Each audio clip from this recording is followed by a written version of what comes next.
selama-lamanya tidak punya kelemahan, berarti selama-lamanya manusia itu tidak bisa menjadi manusia. Karena kalau dia punya kelemahan dan dia menjadi manusia, maka sisi kelemahannya itu ada. Sementara Tuhan tidak memiliki kelemahan selama-lamanya. Betul?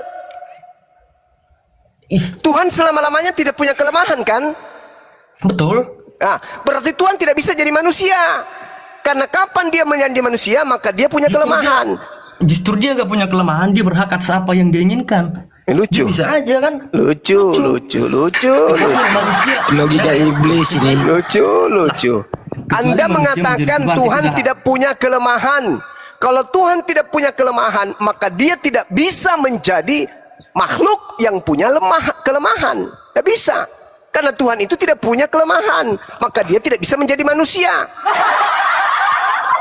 Karena kapan dia menjadi manusia, maka saat itu juga dia menjadi lemah. Apakah itu bisa disifati oleh Tuhan? Tidak. Karena Tuhan itu mustahil lemah. Tetapi karena Kristen masih menyembah Yesus, berarti Kristen tidak percaya kepada Tuhan. Anti kepada Tuhan. Karena Kristen menyembah makhluk yang punya kelemahan. Anda sendiri loh yang mengatakan Tuhan tidak punya kelemahan. Dan sampai kapan? Selama-lamanya. Betul. Nah, terus bisa enggak Tuhan menjadi lemah? Nggak bisa. Tuhan menjadi lemah itu nggak bisa. Tuhan bisa menjadi manusia enggak? Bisa. Berarti Tuhan bisa menjadi kelemahan. Berarti kalau gitu mana yang betul? Anda mengatakan Tuhan tidak bisa menjadi lemah, tapi Tuhan bisa menjadi manusia. Manusia itu adalah ruangnya lemah, tempatnya lemah. Apa yang benar ini sebenarnya? Anda katanya lebihnya itu di akal, logika. Tapi kok logikanya hancur kayak gini? Sekarang kebalik tanya deh dari tadi. Kalian mulu nih. Gak tuh kesimpulankan dulu. Simpulkan dulu. Apakah Tuhan itu punya kelemahan? Nggak punya. Selama-lamanya? Betul. Apakah manusia itu punya kelemahan? Punya. Bisa tidak Tuhan punya kelemahan? Apa yang begini dulu deh? Apa yang kamu pahami tentang Tuhan Yesus menjadi manusia? Enggak, ini kan kesimpulan kamu sendiri ini kan, Juma. Sakit ente, sakit. Nah, Tuhan tidak bisa punya kelemahan. Ya. Manusia punya kelemahan. Punya. Betul, punya. Berarti Tuhan bisa nggak jadi manusia? Aduh, dia jadi manusia itu untuk dia menjadi manusia.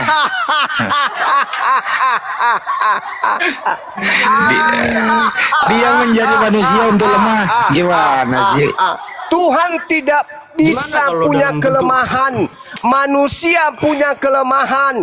Kalau begitu Tuhan tidak bisa menjadi manusia. Sebab Tuhan tidak bisa punya kelemahan. Kenapa Tuhan tidak bisa menjadi manusia? Karena pada manusia adalah ladangnya kelemahan. Tuhan mustahil lemah.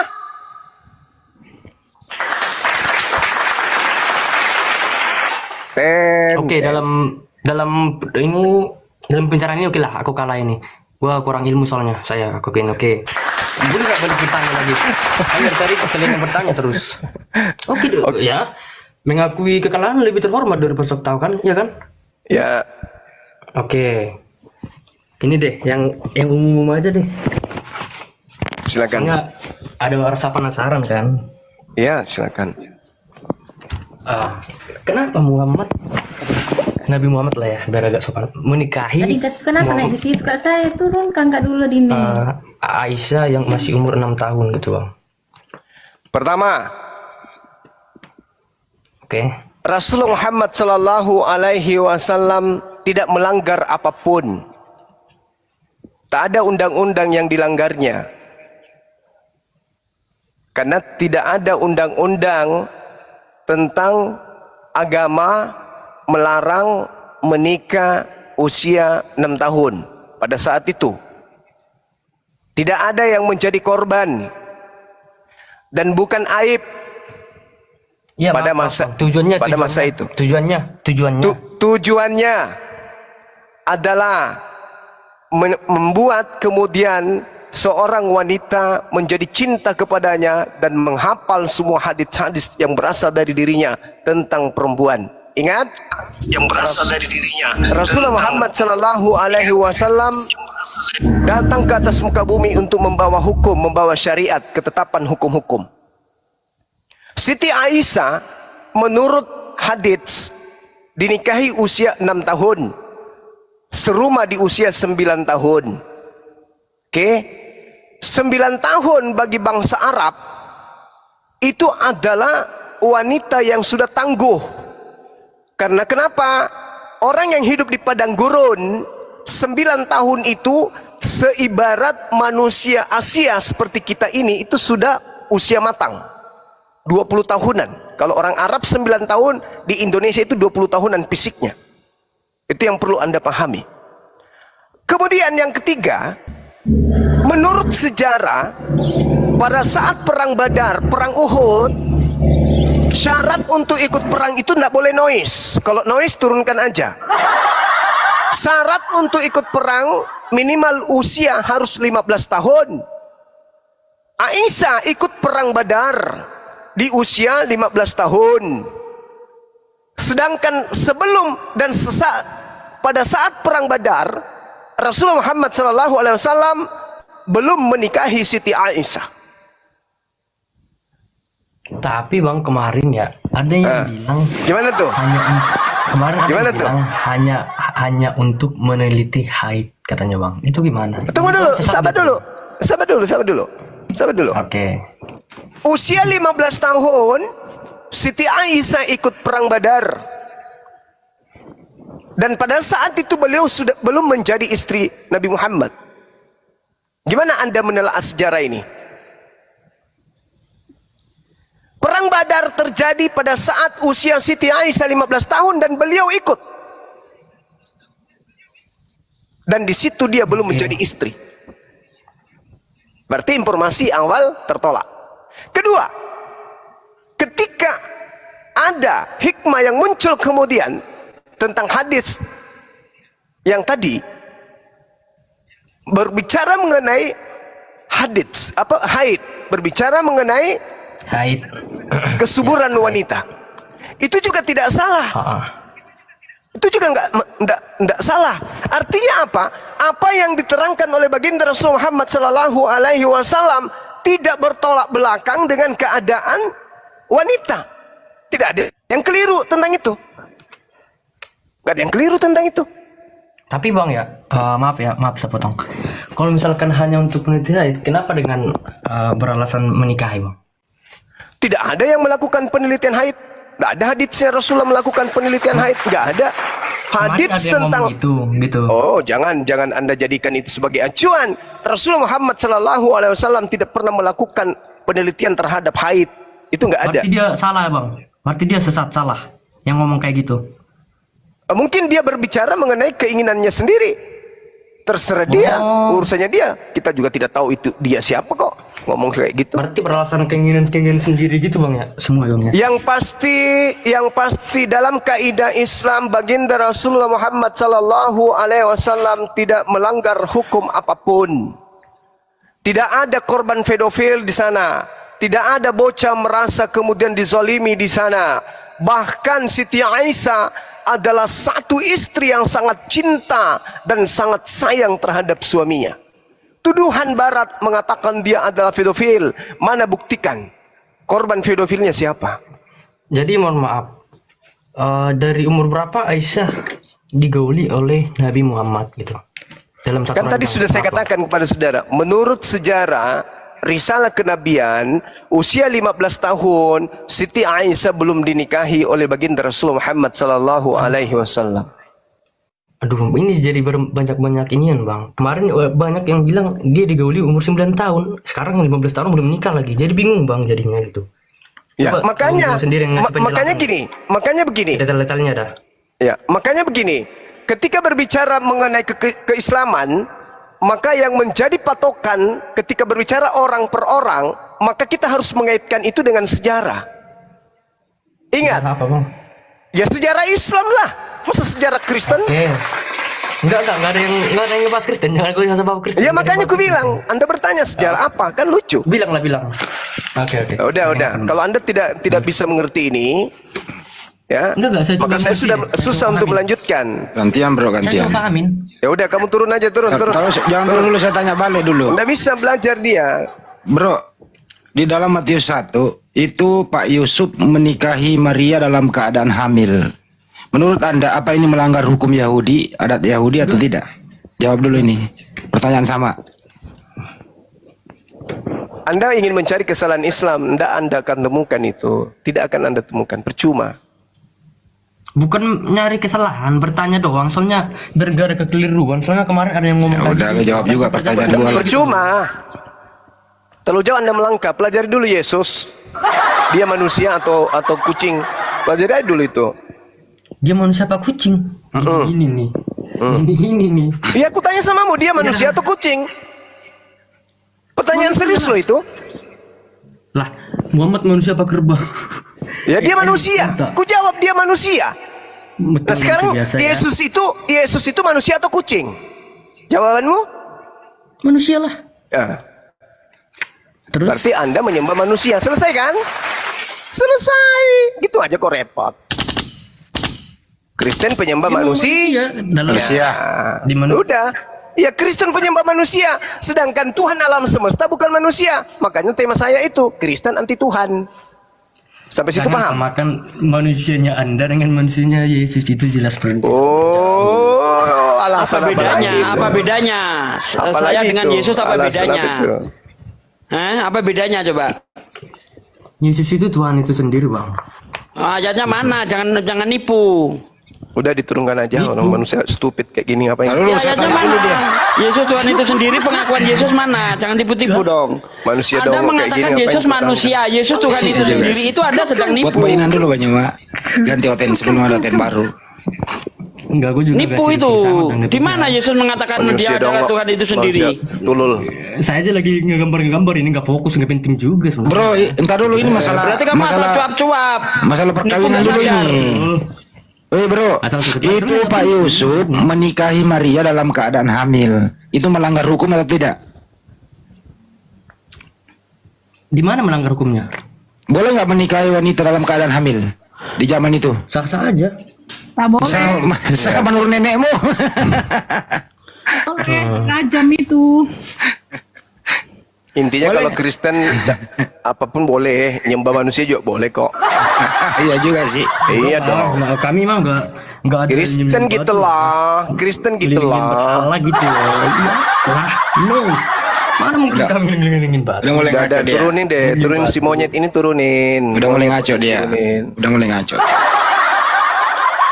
Dia Kalau ngaku Yesus argumentasi ngaco. manusia. Dia bilang Anak dia yang Tuhan lahir itu sendiri dari kan sperma goblok itu babi ya namanya. gitu. Udah mulai ngaco. Sejak kapan manusia itu Tuhan? Di dalam kitab dia sendiri, dalam kitab bilangan 23:19, Tuhan bukan manusia. Dia bilang Tuhan manusia. Koplak kan? Otaknya juling. Ya itulah. Juling. Biasanya matanya orang yang juling, ini matanya, ini otaknya yang juling. Ada yang matanya juling sama otaknya juling, ada juga. Otaknya juling, matanya juling. Enggak, kalau otak juling nggak ada lah bang. Mata Oh yang ada. juling, satu kesini, satu Oten itu kesini. otaknya juling. Mbak Nora diam dulu, begini-begini juga lu pernah kayak gitu. Lu pernah nyembah manusia lu. Sekarang aja kamu bisa ngomong begitu karena sudah sembuh dari gila nyembah anak orang. Coba dulu. Tapi setelah beliau menyembah Allah kan beliau lebih mulia kan. Lebih mulia daripada Islam munafik.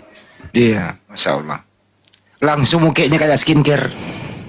Udah mau pakai skincare. Jangan kayak gitu lah bang. Malu aku, ya Allah. Coba praktekin lagi skincare gimana pakainya? Nggak usah. Nggak usah. Ya Allah, ya Rabbi. Ada tadi pernyataan yang bagus dari Mbak Nora tadi. Kata Yesus di dalam Markus 16 ayat 16. Kalau dia percaya minum racun tidak mati, ya kan? Tapi Yesus mati diracun. Berarti Yesus itu orang nggak beriman katanya. Wah bener juga nih. Iya, Yohanes 19:30 ya. Iya, dia mati bukan karena disalib, tapi mati karena minum racun, minum miras. Anggur asam. Itu kan jadinya bertentangan dengan apa yang dia katakan sendiri. Barang siapa yang percaya, ya, ketika dia minum racun maut, dia tidak akan mati. Lah Yesus minum racun mati, berarti dia nggak beriman katanya kan. Bener juga kata Mbak Nora itu. Kelepek-kelepek otot begitu kan. Saya nyimak di bawah tertawa aja saya. Dia Udah karena dia ini selingan taruh dulu. Ini selingan karena OT-nya masih ditunggu naik. Untuk teman-teman jangan lupa hadir semuanya kaum muslimin muslimat tanpa kecuali. OT juga boleh hadir, nanti kita diskusi di sana pada tanggal 16 September tahun 2024 di Ciater Jawa Barat. Itu milad, terus gathering, terus kopi darat, reuni, hari ulang tahun API. Insya Allah semua pada hadir sebagai, nanti di situ ada pembelajaran kristologi, diskusi-diskusi ringan. Nanti dibawakan langsung oleh Bang Juma, Pak Desugi, Ustaz Wapi, semuanya. Untuk itu diundang semuanya pada tanggal 16 September 2024. Untuk meringankan atau lebih terlaksananya kegiatan ini biar nyaman semuanya, ya kami masih menunggu uluran tangan kaum muslimin muslimat untuk bisa salurkan bantuannya ke rekening Yayasan Makassar Mualaf Center Indonesia dengan nomor rekening 401 ditambah 3000 ditambah 171 ditambah 73 Bank Tabungan Negara atas nama Makassar Mualaf Center Indonesia. Ditunggu semuanya, jangan sampai ketinggalan. Lanjut Mbak Nora. Ini saya naikkan orang kok nggak bisa sih? Katanya fitur tamu sudah dimatikan katanya. Gimana? Bisa. Nggak bisa ini saya naikkan orang. Fitur tamu telah dimatikan katanya. Nah, ini baru-baru. Live kan ya? Live lewat YouTube.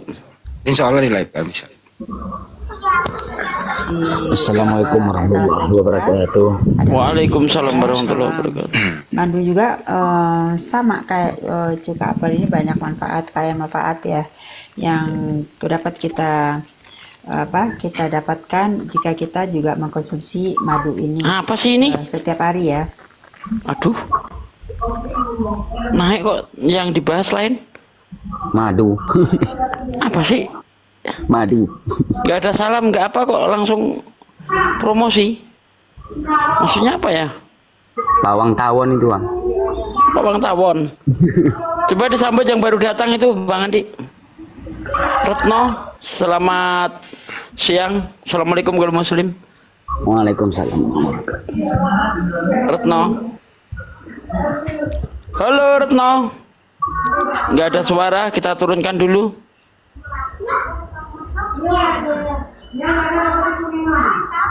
Ini Nisar berisik Di mute dulu Bang Nisar. Biawak sungai coba kita naikkan. Terus siapa lagi? Nama ini aneh-aneh, ini males aku naikkan benar. Baroder siapa nih? Tapi ada momen-momen yang kita petik tadi di sini dan Oten tadi itu sangat mengakui bahwa dia kalah dalam hal logika. Bahwa ya kalau masih menuhankan, kalau Tuhan itu berubah menjadi manusia berarti lemah. Kalau masih menuhankan manusia itu berarti akalnya mati total. Ini dicatat teman-temannya, dicatat, diakui tadi itu. Dan memang harus diakui. Kalau Tuhan menjadi manusia, manusia ini lemah. Kodratnya lemah. Artinya kalau masih menuhankan Yesus berarti menuhankan manusia yang lemah. Artinya akal mati total. Ini yang naik berisik banget sih. Lagi ngebengkel juga. Bara, selamat siang. Assalamualaikum warahmatullahi wabarakatuh. Bara. Halo Bara. Selamat siang. Selamat siang. Muslim Kristen Bang. Ya, selamat siang saudara. Ya, Anda Muslim Kristen Bang. Bang Bara, Muslim apa Kristen, Bang? Ya, Halo, Bang Bara. Oh, Kristen. Oke. Apa yang mau dibahas, Bang? Ikut tema Kristen anti Tuhan. ya boleh Pak. Nah, silahkan, apa komentar Anda? Itu saya ingin menanyakan mengenai itu Pak, temanya itu kok Kristen anti Tuhan itu maksudnya saya mau nanya itu dasarnya dari mana gitu temanya itu, dasarnya dari Silakan mana? Bang Juma. Ini dari sekte mana ini? Terima kasih. Dari sekte mana, Bang? Protestan Katolik, Bang. Oh, Kristen Pak. Iya. Kristen anti Tuhan itu karena Kristen sudah tahu Tuhan itu pencipta alam semesta, tapi tetap aja menyembah ciptaan bernama Yesus. Kenapa Kristen tidak menyembah aja Tuhannya Yesus, Bang? Kenapa harus nyembah Yesus?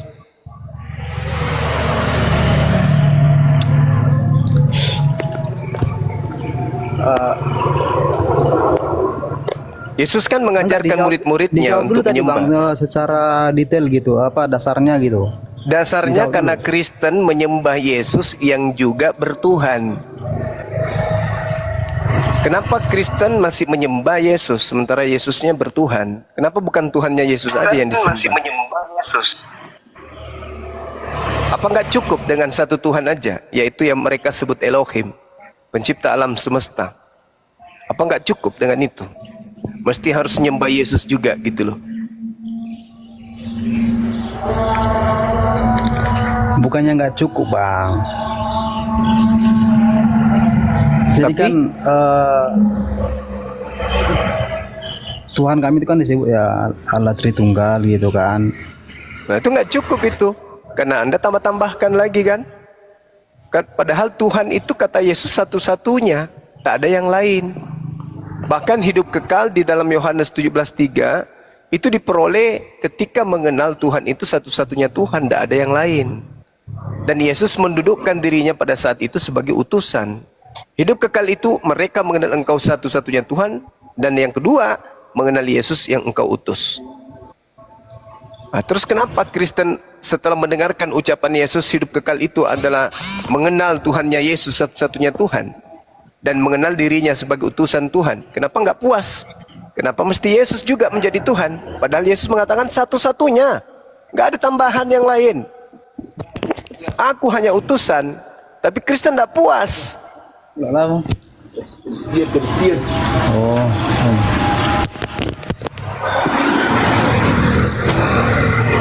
Kira-kira kalau manusia menyembah hanya satu Tuhan saja, yaitu Tuhan yang diperkenalkan Yesus, apakah manusia nggak selamat?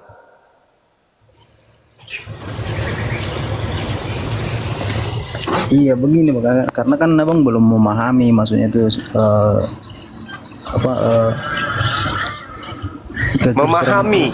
memahami itu berasal dari kata paham kan? Secara utuh gitu. Nah, ya. Memahami itu berasal dari kata paham, akar katanya paham. Paham itu alat yang dipakai akal kan? Iya kan? Ya. Masuk akal, ya, masuk akal nggak itu Tuhan memiliki kelemahan menjadi makhluk? Menurut saudara, masuk akal nggak Tuhan itu jadi manusia, mati dibunuh manusia? Masuk akal nggak?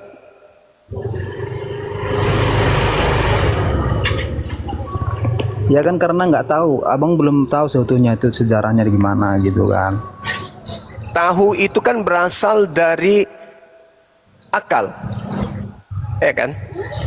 Iya betul. Masuk akal tidak? Tuhan jadi manusia, dibunuh manusia. Begini bang, kalau di agama kami itu kan, kita itu kalau memahami namanya suatu kepercayaan itu nggak bisa diukur dengan logika atau pemahaman secara akal, nggak bisa. Ataupun keilmuan ataupun dengan pengetahuan kita manusia sendiri gitu. Oke, berarti agama Anda nggak boleh diselami dengan akal, betul? Ya kan karena iman bang, kita karena iman karena percaya gitu.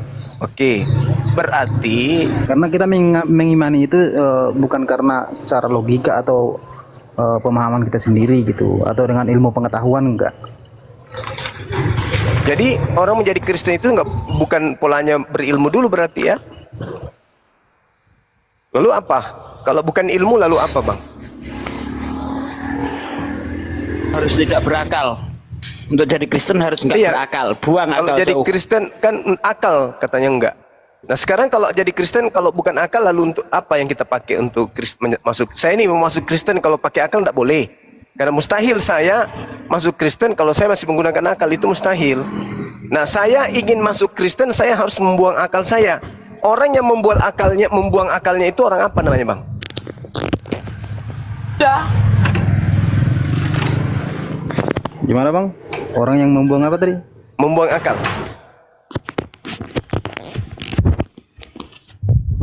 Menurut abang orang yang membuang akalnya itu orang apa namanya bang? Lu ye.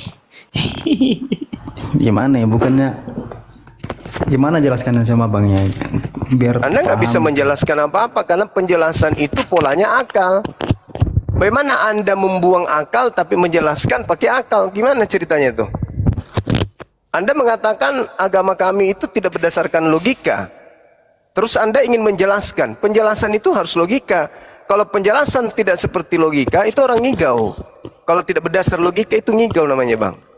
Kecuali Anda ingin mengatakan Kristen itu tidak menggunakan akal. Untuk mempertuhankan anak Maria, wajib tak pakai akal, pakai iman. Nah itu baru jujur. Tapi kalau Anda mengatakan iman kami tidak bisa dilogikakan, lalu kalau iman tidak bisa dilogikakan, berarti iman Anda itu tidak masuk akal. Kan gitu. Nah, lalu untuk apa akal ini diberi oleh Tuhan kalau iman yang kita punya tidak selaras?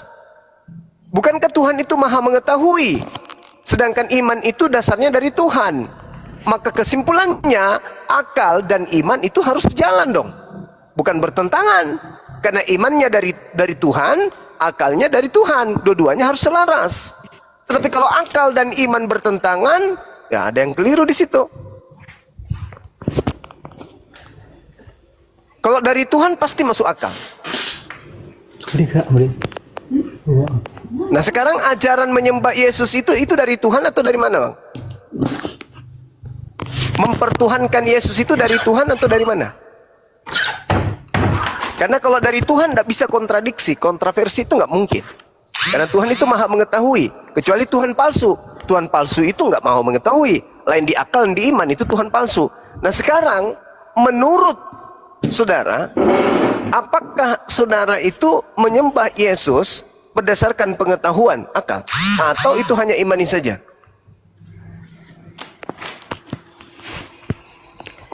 Ya, ya itu yang saya bilang tadi bang. Kalau ibaratnya kita secara pengetahuan atau logika gitu, kita logikakan semua, itu nggak bakalan sampai kapan nggak bakalan kita imani gitu.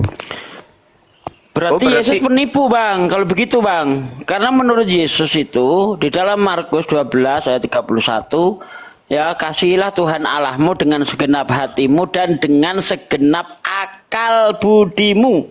Anda ini ikut Yesus enggak sih? Berarti Yesus pembohong dong. Kalau untuk mengenal Tuhan nggak boleh menggunakan akal. Mana yang benar, Anda atau Yesus? Ah ini orang modal iman doang naik ke sini, mampus lah kau.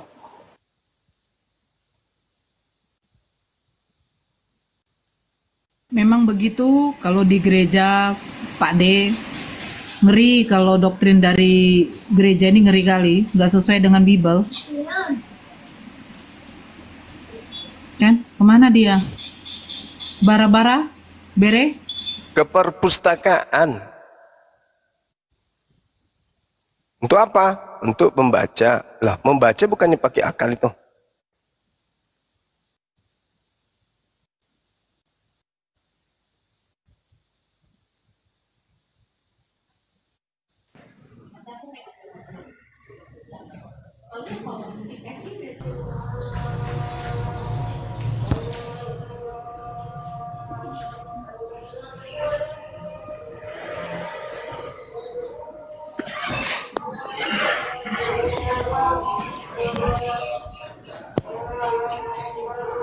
Kayaknya bara-bara ini udah nggak nyambung ini debatnya ini. Coba cari yang lain.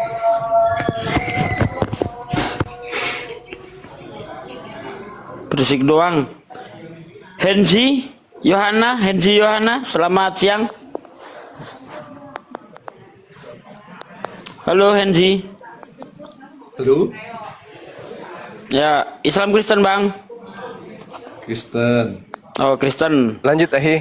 Saya ibadah dulu Ahi. Lanjut. Siap. Waduh, berisiknya waduh. Di-mute dulu dong. Ya. Gimana Bang? Tertarik dengan tema Kristen anti Tuhan? Bang Henji? Ya. Temanya Kristen anti Tuhan, Anda sepakat? Dari sudut pandang mana? Dari sudut pandang Yesus. Nggak ada. Yesus berkata, inilah hidup yang kekal itu, yaitu mereka percaya bahwa Engkau satu-satunya Tuhan yang benar dan Yesus Kristus yang diutus. Anda menuhankan Yesus. Itu atas perintah siapa? Konsepnya dari mana konsepnya? Yohanes 17:3. Baca baik-baik. Yohanes 17:3. Inilah hidup yang kekal itu, yaitu mereka percaya bahwa Engkau lah satu sebelum ke sana, asal Tuhan. Dari mana? Apa sih asal? Cikal bakal. Maksud lo apa? Ini tidak membahas masalah etimologi Tuhan. Langsung aja masuk ke substansinya. Anda menuhankan Yesus itu atas perintah siapa? Itu intinya. Ya dari mana? Asasnya dari mana? Kalian apa kan sih? cuma apa yang kalian mengerti gitu loh dari konsep Tuhan. Itu Tuhan di dalam kamus Bible, nih saya langsung jawab pakai kamus Bible. Tuhan menurut kamus Bible adalah sang pencipta langit dan bumi, biasa disebut Allah Israel. Cek kamus Bible Anda. Menurut KBBI, Tuhan adalah sang pencipta yang diibadahi. Dah, kalau etimologi Tuhan ngapain dibahas, anak kecil juga tahu. Sekarang yang jadi masalah, mengapa Anda menganggap Yesus itu Tuhan, padahal Yesus sendiri tidak pernah menjelaskan bahwa dirinya adalah Tuhan. Itu intinya. Oke, Tuhan itu penguasa bukan? Penguasa langit dan bumi. Maha kuasa bukan? Iya, maha kuasa. Iya, kalau maha kuasa juga apa jadi masalahnya? Apa Yesus maha kuasa? Maha kuasa. Apa mana buktinya Yesus maha kuasa? Dalam sejarah. Sejarah Bible. Sejarah ya, dalam Bible saya nggak butuh sejarah. Anda beragama Kristen. Bentar. Anda beragama Kristen itu menurut sejarah atau menurut Bible? Jadi gini, ya agama Kristen itu adalah kepercayaan bahwa Allah Bani Israel, Allah Abraham, Yakub dan Ishak mewujudkan diri dalam satu pribadi yang mempersona dan sempurna. Itu sudah kata siapa? Itu kata siapa? Nubuat. Oke, di mana? Nubuatan di mana Tuhan akan jadi manusia? Gini ya. Pakai data. Cuma comot-comot aja ya. Kalian percaya gak? Kita bicara jangan Bible dulu deh. Kita bicara mengenai kitab ngapain? Ketika kita bicara Kristen, kita bicara kitab sucinya Kristen. Ketika kita bicara Islam, kita berbicara kitab sucinya Islam. Karena agama itu punya dasar yaitu kitab suci. Jangan keluar dari kitab suci. Anda mengatakan Tuhan akan menjadi manusia. Mana datanya? Mana nubuatannya? Itu yang saya tanyakan. Bisa jawab enggak? Datanya ada di akal rusak. Mana datanya Tuhan itu akan menjadi manusia atau Tuhan dinubuatkan akan datang sebagai manusia? Mana datanya? Di gereja Anda boleh gabrul. Di sini tidak. Di sini orang-orang yang paham Bible, paham Quran. Jangan asal gacor di sini. Ayo, mana datanya Tuhan akan menjelma jadi manusia itu mana? Saya sudah baca Bible bolak-balik dari Kejadian sampai Wahyu.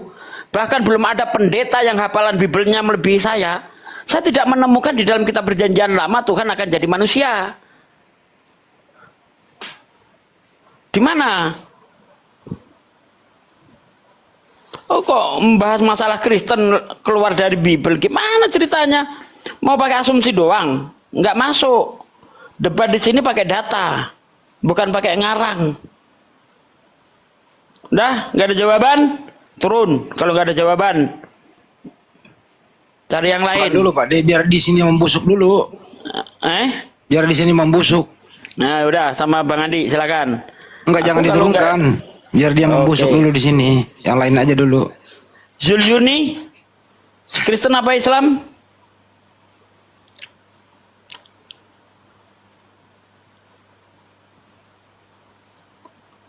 Ini Yuni nggak di nggak ada nyaut, kita turunkan dulu. Terus siapa lagi? Nah, ini M Yani. Selamat siang, assalamualaikum kalau Muslim.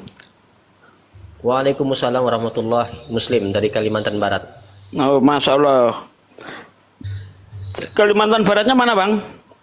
Kayung Utara, kabupaten yang terbaru, Kayung Utara. Kayung Utara ya. Oke, lanjut Bang, apa yang mau disampaikan Bang? Ya, sementara nyimak dulu, tapi yang jelasnya untuk teman-teman Kristen ini kayaknya ndak imbang debatnya saya dengar nih. jadi malas sebenarnya, ndak imbang, ndak ada data, ndak ada apa gitu. Saya ingin bertanya, sebentar Bang, saya ingin bertanya kepada teman Kristen.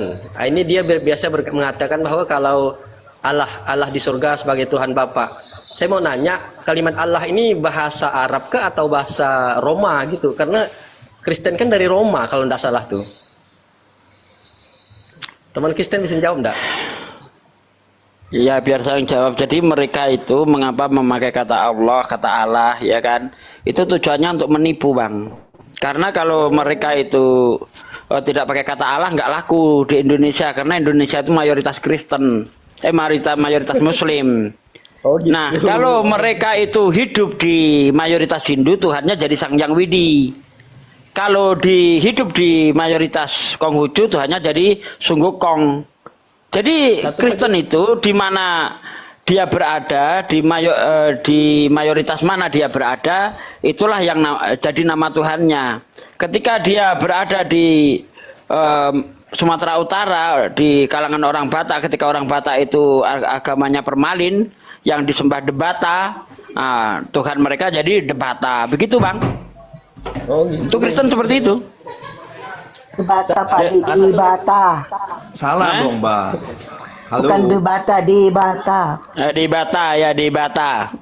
Nah begitu. Jadi Kristen itu Tuhannya itu selalu berubah-ubah. Di mana dia berada, di mana apa agama mayoritas di daerah itu, maka itulah nama Tuhan mereka. Ketika mereka bersama-sama dengan orang penyembah pagan, Tuhannya orang pagan itu namanya Theos. Itu dia kan Tuhannya juga Theos. Kamu.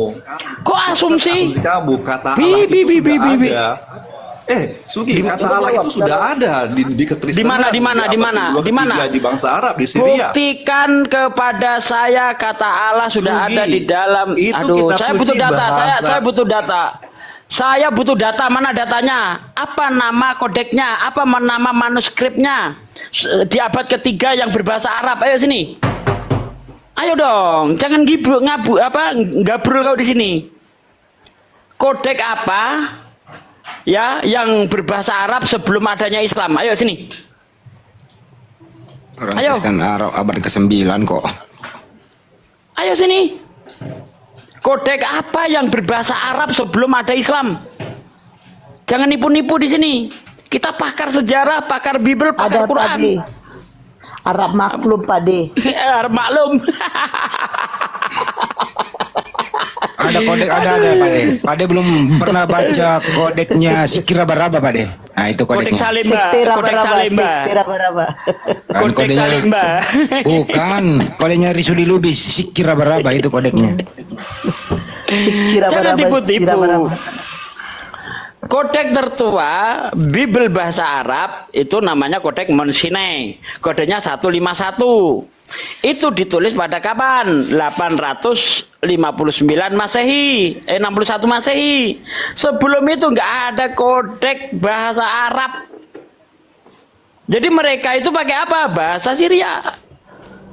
Pak D, mau next ini apa mau next ini? Sugi, saya tanya, ada Gak usah nanya, lu buktikan dulu. Kau buktikan dulu, kau sudah nipu saya tadi.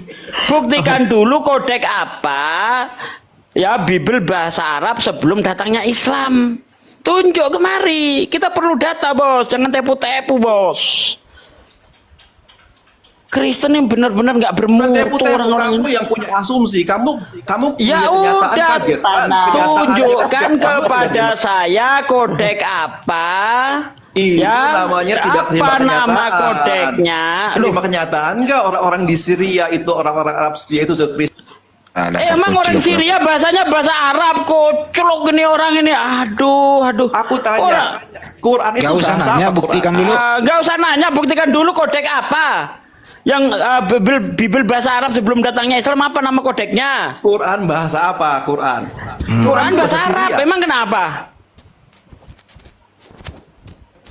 Belajar lagi, ya belajar. Udah turunin aja lah.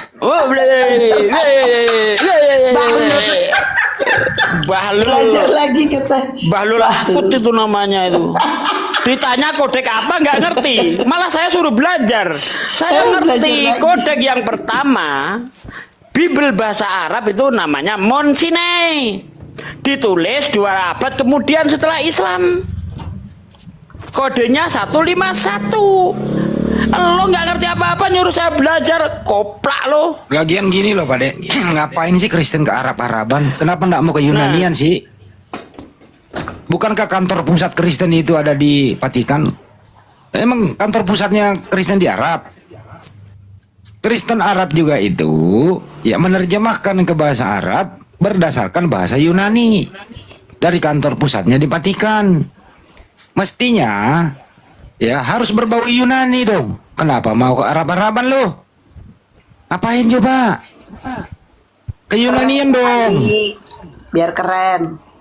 Ke Yunanian gitu loh. Kenapa? Betul kata Pak Ade tadi. Kenapa dia mau ke Arab-Araban dikit? Karena di Indonesia ini mayoritas Islam. Harus di Arab-Arabkan dikit. Harus pakai istilah-istilah Al-Quran agar mudah untuk tepu-tepu. Ternyata yang tertipu adalah jemaatnya sendiri, bukan kami yang Muslim tertipu. Adalah yang tertipu.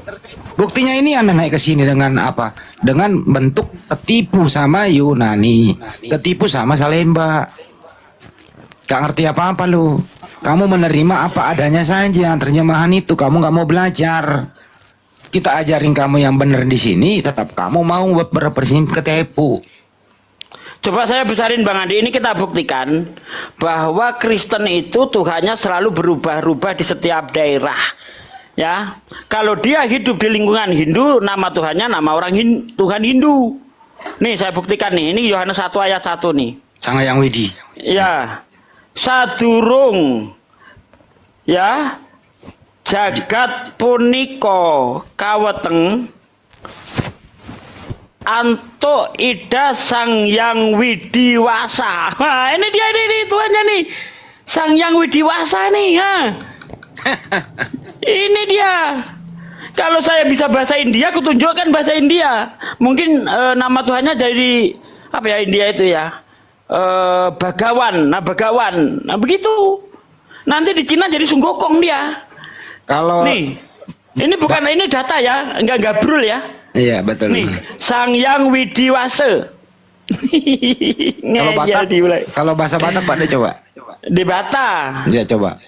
Nggak apa-apa buka aja. Dapat nggak ada nggak? Ada tapi harus kita unduh dulu Bang Adi. Bentar saya unduh ya. Oh diunduh dulu. Ya unduh dulu bentar. Bahasa Batak kita cari. Ya Aceh, Bali, Baban, Batak Dairi, Batak Toba. Oke Batak Toba kita pilih.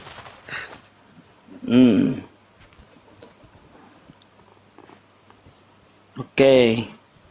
Batak Toba. Nah ini ya. Kita cek nih Batak Toba nih. Di mulana nunga adong hatta ijala saurtu debata. Debata do hatta ijala debata do khota. Nggak tahu ini Nora ini yang bisa coba dibaca Nora. Lagi teleponan dia. Oh, lagi teleponan. Kalau Bugis Pak De, ini Bugis ya, saya baca Bugis ya. Bugis, apa nama Tuhan di Bugis? Saya suruh baca Batak nih. Batak kan? Oh, di mulana nunga adong hatai jala saur tu debata do hatai jala debata do. Ya jadi maksudnya kenapa Ustadz Pak De? Tuhannya Kristen itu di setiap daerah itu berbeda-beda. Ya, berbeda-beda. Ya. Kalau di Bali jadi Sang Hyang Widi, kalau di Batak jadi Debata, kalau di Cina jadi Sunggokong. Nah, gitu dia. Astagfirullahaladzim. Aku kalau yang bagian Cina nggak ikut ya Pak De ya. Kalau di Bugis ya. Ya. Saya baca aja nih di Bugis. Ri pamulana de napa nari pancaji linoe. Engkame meni sadai engkai sadai siloang Allah Ta'ala si bawa sadai padai Allah Ta'ala. Allah Ta'ala juga di Bugis. Ya karena Bugis itu mayoritas Islam. Iya. Allah Ta'ala itu artinya itu Allah Subhanahu wa Ta'ala. Betul. Itu dia. Jadi gitu ya kawan-kawan ya. Liyalatu, selamat siang. Assalamualaikum kalau muslim. Oh, assalamualaikum. Waalaikumsalam warahmatullahi wabarakatuh, Bang Ben. Ya, makasih Bang Sugi. Ya, Islam saya Kristen senang Bang. sekali kalau bisa nonton Bang Zuma diskusi.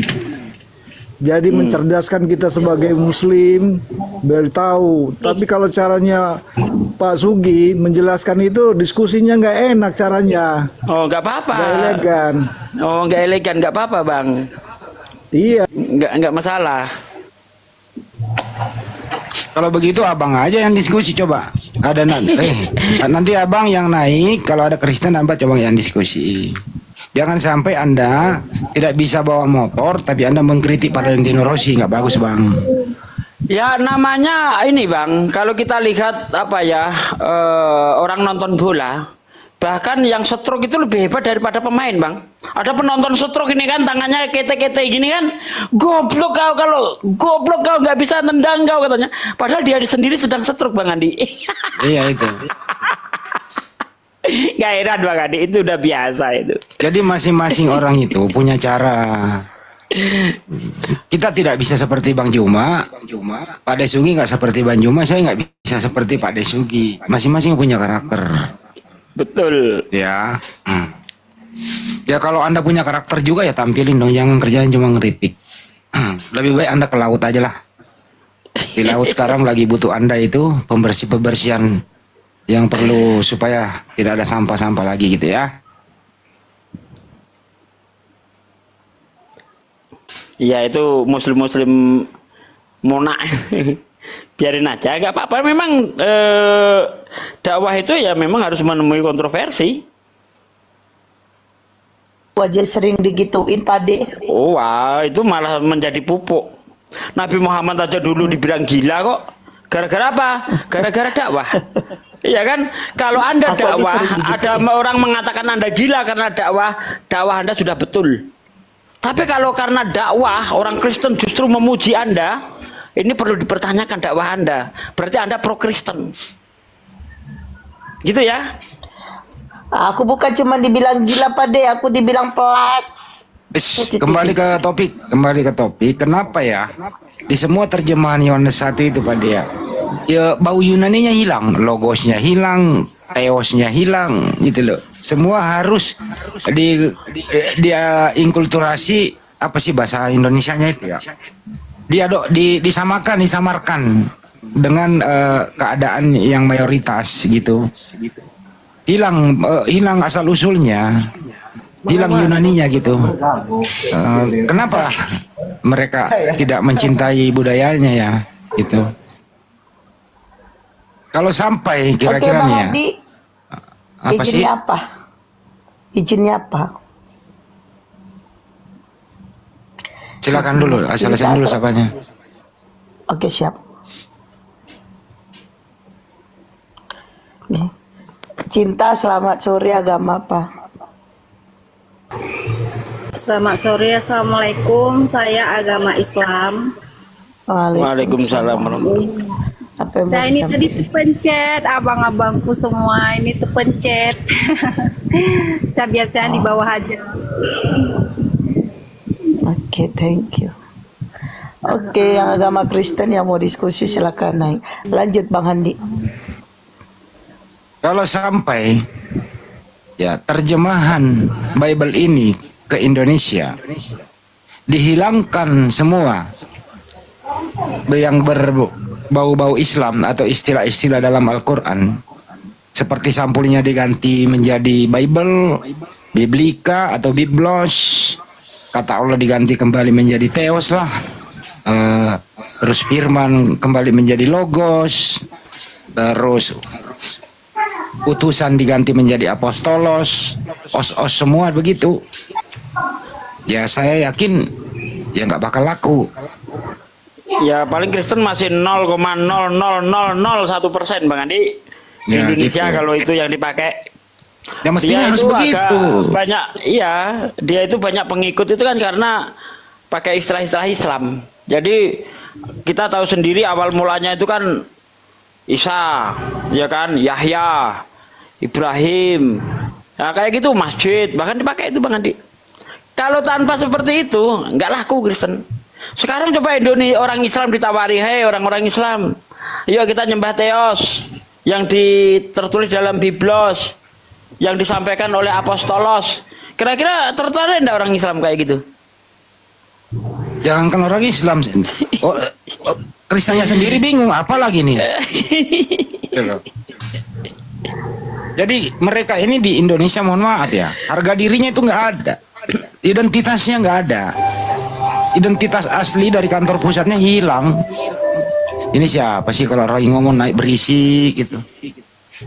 Ini tadi udah aku naikkan nggak ada suara, ini minta naik lagi. Udah turunin. Ini kajian Ya, bagus loh, untuk supaya teman-teman yang mendengarkan punya juga bahan untuk diskusi sama mereka. Jadi Kristen di Indonesia itu kenapa mereka begini? Karena diajari oleh pendeta-pendetanya ya seperti tadi jawabannya ya lo bilang aja itu Kristen Arab udah pakai duluan. Gitu loh. Gitu selalu jawabnya. Dia ada agnostik kenapa? Silakan. Selamat sore Bang. Sore. Bang, saya mau belajar Bang. Silakan Bang. Bang, kalau kita percaya Tuhan tapi nggak menjalankan perintahnya gimana itu Bang? Silakan Pak Dede jawab. Itu namanya Anda bohong-bohongan kepercayaan Anda. Gitu ya. Bagaimana mungkin Anda percaya kepada sesuatu tetapi Anda nggak mau menjalankan perintahnya? Itu bohong-bohongan namanya Bang. Itu orang malas. Orang malas ibadah. Yang namanya percaya Tuhan, kalau dia sudah percaya Tuhan, berarti dia percaya dengan apa yang ada, apa yang menjadi aturan, apa yang menjadi larangan. Itu namanya percaya. Tapi kalau mulutnya mengatakan percaya, tapi dia nggak mau menjalankan, nah itu namanya munafik. Begitu Bang. Ya, agnostik ini Anda percaya, tadi dulu Bang, agnostik ini Anda percaya Tuhan ada itu, Anda percaya melalui apa? Landasannya apa Anda percaya ada Tuhan? Iman aja Bang. Oh, iman aja. Percaya ada Tuhan itu Bang harus ada kitabnya Bang, kitab suci. Di situ kita belajar. Terusin Bang, nggak apa-apa, nanya aja silakan. Ya, saya kan lagi belajar Bang, soalnya. Ya, silakan. Kayak mana ya, kita nih iman kadang naik kadang turun kan Bang. Air laut aja pasang surut. Terusin Bang. Ya kalau di Islam kan Tuhannya nggak kelihatan tuh Bang. Tapi bisa dirasakan gitu nggak kehadirannya gitu kan. Memang ada Tuhan Cuman kelihatan, kalau di Bang. agama lain kan kelihatan tuh Tuhannya tuh. Oh. Ya, ya seperti Bang, itu. sebelum Anda agnostik tadinya dari mana? Yang nggak usah dikasih tahu lah Bang, nggak enak saya Bang. Ya nggak apa-apa, kasih tahu aja, ngapain takut. Kalau asal usulnya kan kita bisa meluruskan, Bang. Misalnya Anda dari Islam, Anda agnostik, kita bisa meluruskan secara keislaman. Anda dari Kristen jadi agnostik, kita juga bisa meluruskan. Jadi kita harus tahu jelas ini asal usulnya apa gitu. Tidak mungkin Anda tiba-tiba agnostik kan? Pasti ada sebabnya kan begitu, Bang. Lanjut. Ya, saya Muslim.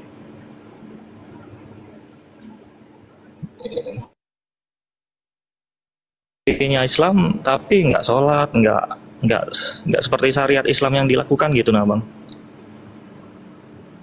Ya, biasanya orang-orang yang seperti ini biasanya kurang belajar Islam dengan baik, betul? Ya benar Bang. Tes dulu Bang. Iya. Pada tes dulu kalau dia dari Muslim udah berapa tahun meninggalkan Islam?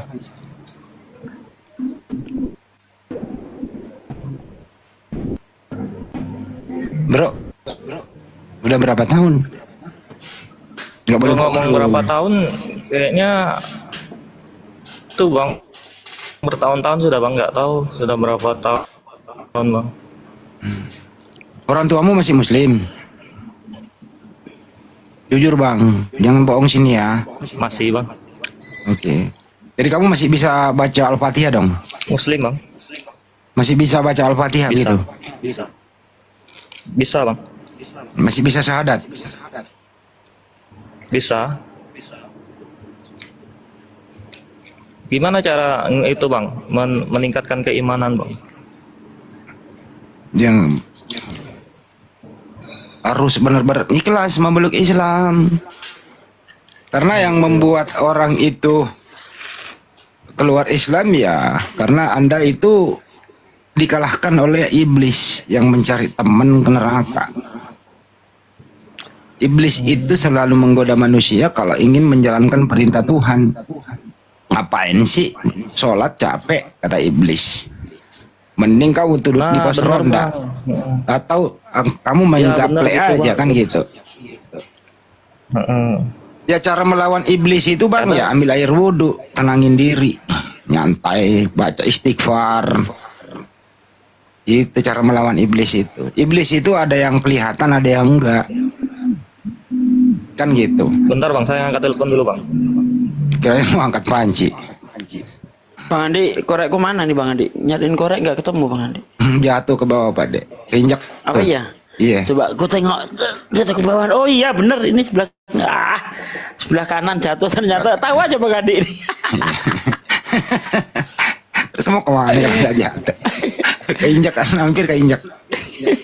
Enggak kok tahu bener jatuh loh. Dari tadi tengok. Biasanya enggak Pak Dek sama gue sering koreknya jatuh biasa kan. Udah tahu karakternya. Jangan kan korek, istri aja nggak kehitung.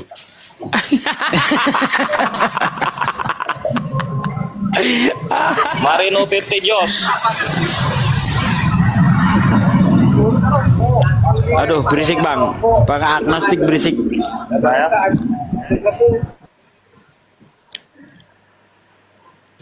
Ayo Kristen yang lain naik. Tapi dia akui dirinya Pak Dek tadi. Dia udah nggak bisa melawan kicauan iblis dia. Nggak bisa melawan dia. Bagus dia kalau akui dirinya itu. Ya karena kurang ilmu aja Bang Andi. Nah, orang kalau kurang ilmu seperti itu. Jadi dalam hatinya itu masih ada keraguan. Gitu loh. Itu juga pernah saya alami mungkin sekitar 15 tahun yang lalu lah ya sebelum saya terjun ke dunia debat antara 2008, 2000 bahkan awal 2009 mungkin ya. Saya masih ya masa bodoh dengan agama gitu. Tapi setelah saya belajar, ini orangnya denger enggak? Ini saya mau share pengalaman gitu kan. Kalau dengar biar saya lanjutin. Dengar dia Pak De, terusin aja. Halo Bang, dengar nggak Bang? Halo Bang. Nggak dengar dia, percuma nanti nanya lagi dia. Nanti aja lah, kalau dia udah dengar biar saya share pengalaman saya itu.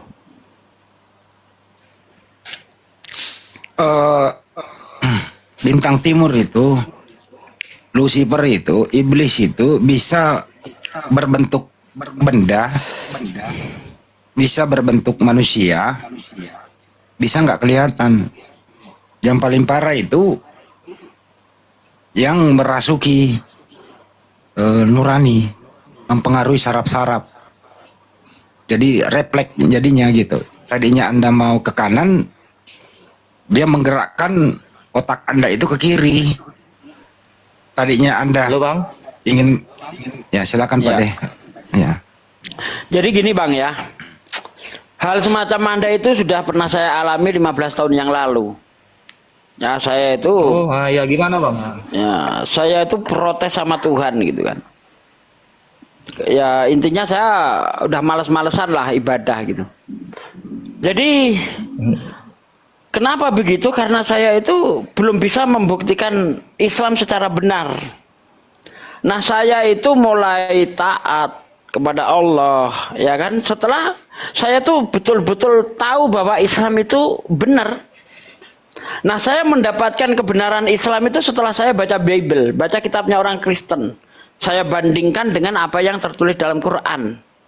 Contoh, pertama kali saya baca Bible itu Kejadian 1 ayat 1, 2. Itu saya udah kebingungan di situ. Di situ diceritakan pada mulanya Allah menciptakan langit dan bumi belum berbentuk dan kosong, kegelapan menutupi samudra raya, roh Allah melayang-layang di atas permukaan air. Dikatakan belum berbentuk dan kosong kok ada air. Kira-kira masuk akal enggak Bang ini Bang? Masuk akal Bang. Hah? Kosong tapi ada isi itu bener Bang? Benar Bang. Hah? Kok bener dari mana? Dikatakan kosong, tapi ada isinya bener. Gimana sih? Oh, nggak bener Bang. Nah, dari situ, terus kemudian ayat kedua selanjutnya. Berfirman Allah, jadilah terang, maka terang itu jadi. Allah melihat terang itu baik, dipisahkan dari gelap. Allah melihat semuanya itu baik, jadilah petang, jadilah pagi. Itulah hari pertama. Hari pertama ada terang. Mataharinya diciptakan hari keempat. Masuk akal enggak Bang? Nggak masuk akal Bang. Nggak masuk akal. Berarti dari situ saya baca Quran. Saya baca Quran surah Al-Anbiya 30. Awalam yarol ladzina kafaru anas samawati wal ardu kana taratqan fafatanahuma. Apakah orang-orang kafir tidak tahu bahwasanya dahulu langit dan bumi itu adalah satu yang padu, lalu kami pisahkan keduanya? Anda tahu teori Big Bang Bang? Ya, teori Big Bang itu dari ledakan nggak Bang? Iya, kapan itu ditemukan Bang? Ya, baru-baru inilah mungkin Bang. Nah, itu ditemukan 1924 oleh seorang uskup namanya Lamitri, ya. Dan teori Big Bang ini adalah teori yang paling disepakati oleh para ilmuwan. Belum ada ilmuwan yang menentang tentang teori Big Bang ini. Nah, Al-Quran menceritakan itu 1400 tahun yang lalu. Kalau ini karangan Nabi Muhammad, bagaimana Nabi Muhammad tahu tentang antariksa? Nabi Muhammad gak pernah sekolah. Dari situlah saya mulai belajar, terus saya tekuni dunia kristologi itu. Di dalam kitab Kejadian 1 ayat 16, berfirmanlah Allah menciptakan dua benda yang sangat besar di cakrawala untuk menerangi bumi. Yakni benda yang lebih besar menguasai siang, benda yang lebih kecil menguasai malam. Ini artinya bulan dan matahari memiliki sinar sendiri. Karena sama-sama dikatakan benda penerang. Al-Quran dalam surah Yunus, Allah mengatakan Allah yang menciptakan matahari sebagai pelita dan bulan adalah cahayanya. Dari kata nuron artinya cahaya yang dipinjamkan, cahaya yang dipantulkan. Al-Quran menerangkan bahwa bulan bersinar itu karena memantulkan cahaya matahari. Bible menceritakan bahwa bulan memiliki sinar sendiri. Mana yang benar Bang? Ya bener yang tadi bang, yang pertama bang bilang tadi. Apa tuh? Al-Quran atau Iya, Al-Quran. kitabnya Kristen? Al-Quran. Nah kalau saya sudah tahu Al-Quran kebenarannya itu nggak bisa terbantah, apakah saya harus ingkar kepada Allah yang telah menciptakan jagat raya ini? Saya berusaha menentang Quran nih, tapi saya kalah. Kalau saya sudah kalah, ya saya harus taat dan tunduk, bang. Betul enggak? Iya, kalau sudah kalah, jangan banyak protes. Taat, tunduk, jalankan. Kalau apa yang diceritakan Al-Quran itu sudah terbukti kebenarannya 80%, maka yang belum terbukti adalah 20%, maka yang 20% itu ikut yang benar. 50, ya kan? Kalau kita secara voting, tentu kita ikut yang lebih banyak, bukan? Nah, Al-Quran itu 80% sudah terbukti kebenarannya, bang. Tinggal 20% yang belum terbukti, yaitu tentang kiamat, tentang hari akhirat, tentang siksa, tentang neraka. Nah, apakah kira-kira 80% ini akan dikalahkan 20%? Tidak mungkin. Maka saya harus taat dan tunduk kepada Allah. Kalau tidak taat dan tunduk, neraka akibatnya, neraka hak. Walaupun saya belum bisa membuktikan, tapi saya yakin dengan 80% kebenaran Al-Quran, maka neraka yang belum terbukti kebenarannya itu pasti juga benar. Untuk apa lagi saya harus menjadi ingkar kepada Allah? Nah begitu bang, saya menemukan Islam dari cara pikir. Kita gunakan pikir, karena Allah menegur kita, afala yatawakilun. Apa kamu nggak menggunakan akalmu? Afala yatafakarun, apa kamu nggak berpikir? Allah menyuruh kita untuk berpikir. Bahkan Allah berkata dalam Quran, afala yatadabbarunal Quran. Apa kamu nggak meneliti Al-Quran? Kalau kita sudah meneliti Al-Quran, terbukti kebenarannya, untuk apa lagi kita malas ibadah? Ada satu tantangan ini yang belum bisa genapi, atau ada sayembara, ya kan, yang belum bisa digenapi oleh siapapun. Dalam Al-Quran dikatakan, wa in kuntum fi raibim mimma nazzalna ala abdina fatu bi suratin min mislih. Jika kamu ragu terhadap Al-Quran yang aku turunkan kepada hambaku Muhammad, coba kamu buat satu surah saja. Nah, bukan cuma satu orang yang disuruh di situ. Ya, bisurati mimisli wad'u syuhada'akum min dunillah. Ajaklah penolong-penolongmu selain Allah. Kalau Anda menuhankan Yesus, ajak Yesus. Kalau Anda menuhankan jin, ajak jin. Kalau Anda menuhankan malaikat, ajak malaikat. Kalau Anda menuhankan profesor, ajak profesor. Untuk membuat satu surah saja. Silahkan Anda gotong royong manusia seluruh dunia ini untuk membuat satu surah saja yang semisal Al-Quran. Apa kata Allah? In kuntum shadiqin, jika kamu benar. Dan pasti kamu tidak benar, ya. Wa in kuntum fi raibim mimma nazzalna ala abdina fa'tu bi suratin min mislih wad'u syuhada'akum min dunillahi in kuntum shadiqin. Fa ilam taf'alu wa lam taf'alu. Jika kamu bisa dan pasti kamu tidak bisa, dipastikan oleh Allah. Fa ilam taf'alu, dan pasti kamu tidak akan mampu. Dan jika kamu tidak mampu, kata Allah, maka persiapkan dirimu dengan api neraka yang bahan bakarnya dari batu dan manusia. 1400 tahun yang lalu tantangan ini Allah ajukan. Bikin satu surah saja yang semisal Al-Quran. Ada surah yang terpendek dalam Quran, yaitu cuma 3 ayat. Inna a'tainakal kausar fasholli lirabbika wanhar inna sani'aka huwal abtar. 3 ayat ini seluruh dunia manusia berkumpul dari jin, berkumpul semuanya, tidak akan mampu membuat satu surah yang isinya 3 ayat saja yang semisal Al-Quran. Nah ini terbukti kebenarannya tidak. Coba tunjukkan ada profesor ahli bahasa manapun membuat satu surah semacam Al-Quran, ada yang bisa tidak? Tidak ada kan? Kalau tidak ada, ngapain Anda tidak tunduk kepada Allah? Mulai sekarang Anda harus tunduk kepada Allah. Kalau Anda sudah meyakini tidak ada yang bisa membuat surah semacam Quran. Untuk apa Anda mengeraskan hati lagi? Kalau aku tidak sanggup, sudah tunduk. Tapi kalau Anda sudah tidak sanggup tapi tidak mau tunduk, Anda adalah orang yang paling sombong. Nah itu Bang, silakan gimana? Ya Bang, terima kasih Bang. Pencerahannya Bang. Masuk semua Bang. Ya Alhamdulillah, terima kasih. Taat Bang ya. Mulai belajar lagi Bang. Jangan kata Nabi, agama seseorang itu tergantung dari pergaulan. Kalau Anda bergaulnya dengan maling, lama-lama jadi maling. Kalau Anda bergaulnya dengan para pecandu narkoba, lama-lama Anda menjadi pencanduan narkoba. Kalau Anda duduknya sama tukang asin, lama-lama bau ikan asin. Maka bergaulah dengan orang, ya, maka bergaulah dengan orang-orang yang selalu membicarakan agama, supaya agama masuk ke dalam diri Anda. Jangan bergaul dengan orang-orang yang tidak kenal agama. Pertamanya tadi mungkin Anda masih sholat, ya kan? Karena bergaul dengan orang yang tidak pernah sholat, lama-lama hilang satu.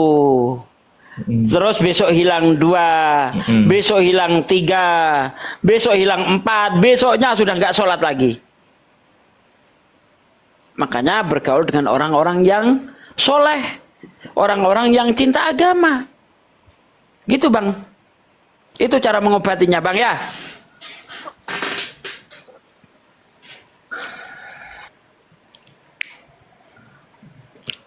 Bang Andi, saya mau sholat asar, silakan dilanjut. Aki Juma mungkin sudah standby. Saya pamit sholat asar, tetap standby di sini.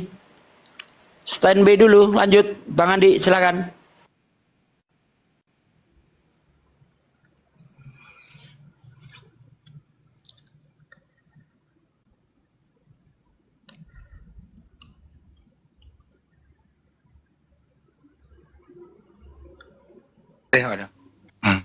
Bro, kamu masih ingat syahadat nggak, bro? Masih, Bang. Coba. Asyhadu alla ilaha illallah wa asyhadu anna Muhammadur Rasulullah. Mau nggak hari ini Anda benar-benar kembali ke Islam secara kafah? Mau, Bang. Iya. KTP sekarang masih Islam ya, bro? Masih, Bang. Orang tua masih, ya malulah sama orang tua. Itulah, bro. Aku nih gini, Bang. Masih sering was-was di dalam hati ini. Kenapa, Bang ya? Ya karena itu Lucifer, iblis gitu loh. Menggoda iman seseorang dengan berbagai macam janji-janji palsu. Jadi iblis itu membuat orang malas dalam hal untuk mengikuti perintah Tuhan, tapi membuat orang aktif dalam hal melanggar perintah Tuhan. Itu iblis itu, bro. Jadi Anda kan rajin itu, semangat kan kalau urusan-urusan di luar daripada ajaran Islam misalnya, Anda pasti dong semangat kalau Anda ada teman Anda ngajak party. Semangat nggak? Ya betul, Bang, betul. Tapi kalau ada teman Anda ajak sholat ke masjid, Anda malas kan? Iya, Bang, kok gitu, Bang ya, kok rasa malas nih berat sekali, padahal masjid tuh dekat rumah gitu kan. Nah itulah yang disebut iblis itu, Bang. Itu Anda terkalahkan oleh iblis itu. Untuk melawannya itu, Bang,